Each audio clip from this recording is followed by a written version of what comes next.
The universe, visible to all but known to none, surrounded by mysteries and forever expanding. Since the dawn of human civilization, debates about its origins and nature have taken place throughout history, but it still remains a matter of fact that quite a few had the courage to stand up for the problem, and quite a few were the genius who actually did it. And here's a story of one such person.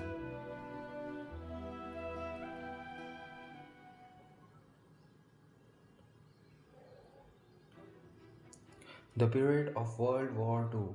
The world was burning in hate and the hope of future lost. He was born on 8 January 1942 in Oxford to Frank and Isabel Hawking. His mother worked as a secretary for a medical research institute and father was a medical researcher. The family placed a high value on education. Although known at school as Einstein, he was not initially successful academically. He began his university education at University College, Oxford in October 1959 at the age of 17.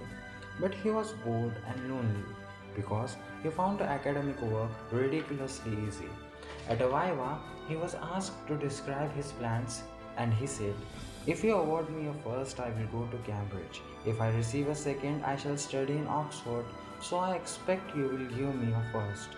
The examiners were intelligent enough to realize they were talking to someone far cleverer than them.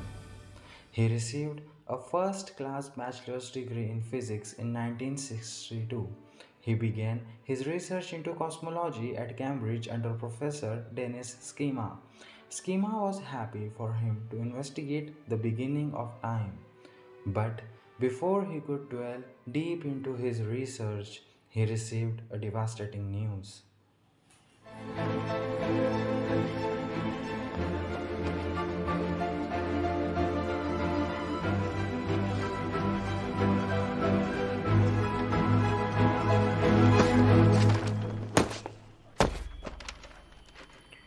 In 1963, he was diagnosed with a motor neuron disease called ALS, which gradually paralyzes a person.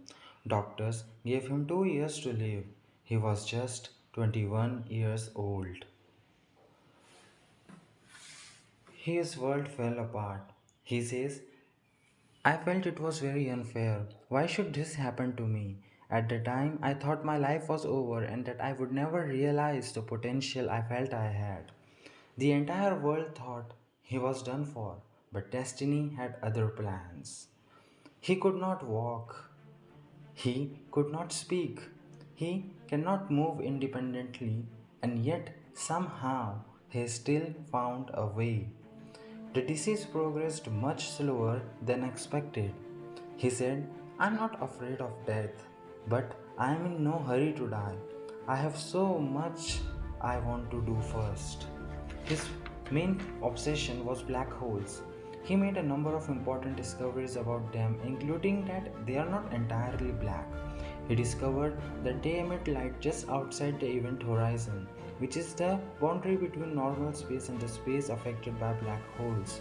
He took his inspiration from Robert Penrose's work, which showed that deep inside a black hole, a singularity exists, and applied the same thing to the universe. That it also began in a singularity in accordance with the Big Bang theory. Although the disease robbed him of his speech, his intellect remained sharp. He was elected to the Royal Society, UK's National Science Academy, at the age of 32. In 1979, he rose to become the Lucasian Professor of Mathematics at Cambridge, the most famous academic chair in the world. He gave lectures with the help of a computer-generated voice. In the box in the back of my wheelchair. He was honored with prestigious awards such as Order of the British Empire in 1982, the Copley Medal from the Royal Society in 2006, and the US Presidential Medal of Freedom in 2009. He achieved more than most could dream of without moving a muscle. He died in March 2018 at the age of 76, just 1 year before the first image of the black hole was released.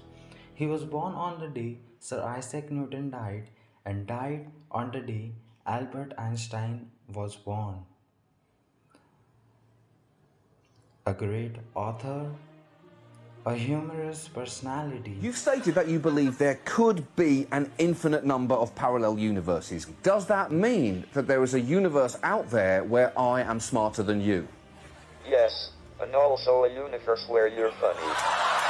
And the greatest scientist of all time, a true inspiration to all. He was Stephen Hawking.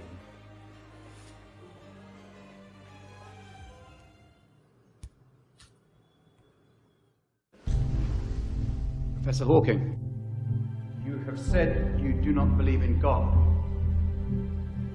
Do you have a philosophy of life that helps you?